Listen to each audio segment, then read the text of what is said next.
Mga dapat tandaan sa pagbubuhos ng slab. Una, dapat sapat ang preparasyon ng materyales gaya ng buhangin, graba, at semento sapagkat hindi pwedeng maputol ang buhos ng slab.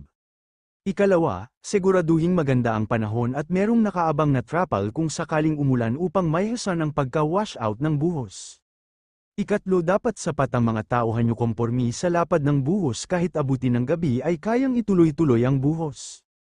Ikaapat, importanteng makondisyon muna ang concrete mixer bago ito gamitin sa buhos upang maiwasan ang aberya. Ikalima, siguraduhin sapat at matibay ang iyong staging at formworks, mapakahoy man ito o bakal upang maiwas ang baku-bakong finish ng slab.